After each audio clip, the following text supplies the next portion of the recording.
All right, here we got Chapter 3 Takeaways for Calm Leadership with Dr. Doyle. And Chapter 3 dives in, it wants to talk about the 7 primary approaches for understanding and explaining leadership.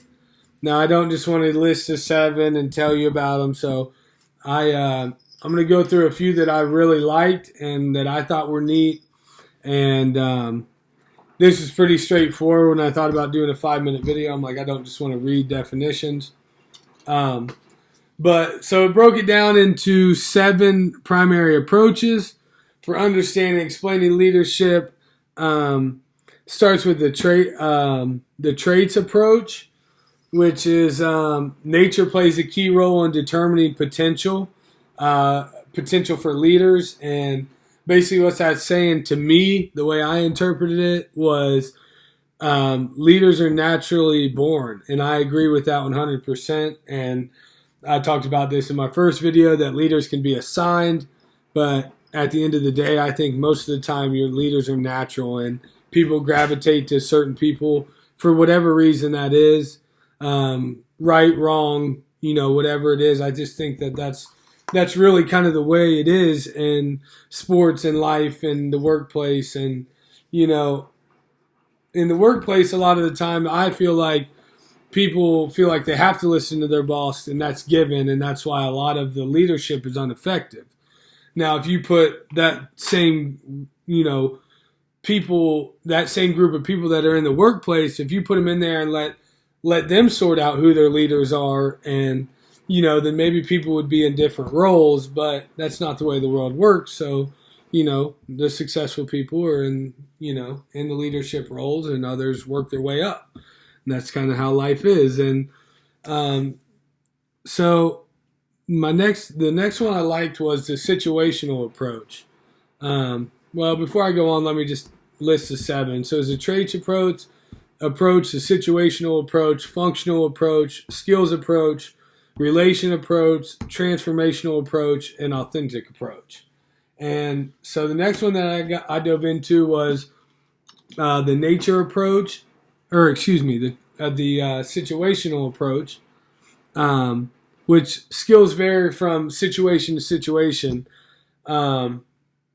Maybe this job requires this certain type of leader, and this situation where, this team is going to do whatever requires this type of leader, which I think is pretty true in the sense that, hey, if I'm going to have 10 guys and we're going to try to build a boat, then I want my leader to be somebody that has a background in building boats.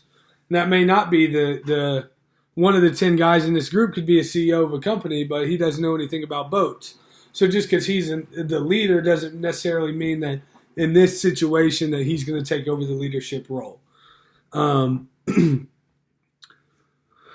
Make sure I don't miss any points. Skills vary.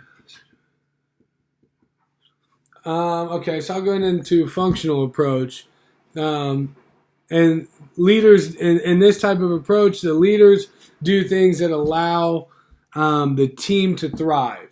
So let me say that better, is that the leader makes certain decisions that helps the team to be successful with this type of approach.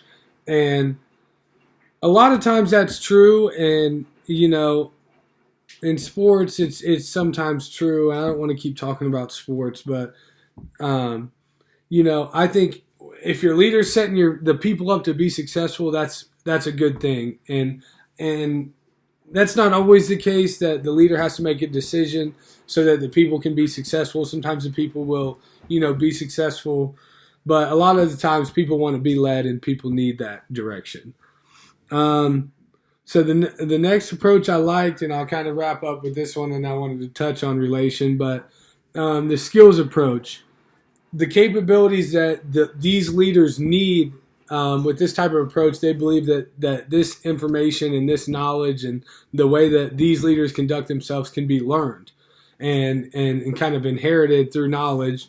And so they believe that with skills, you can do this, and you can train people to lead a certain way, and you can make people successful leaders, which I believe is hard. And I think if you put a shy person in front of 100 people, I don't care how much they've been trained, people are going to feel that discomfort in front of 100 people. So that's kind of the 4 or 5 that I liked from this chapter, and I thought it was a unique way to look at understanding, the way that it almost explaining leadership and really breaking it down and looking at, okay, so here's these 7 reasons or these theories on how we can get to where we're headed. And this is they kind of break it down on how it works, and I just thought that was unique. So that's where I'll leave it with this one, and I didn't want to go too in depth just reading definitions. This chapter, just kind of was straightforward with the 7 things.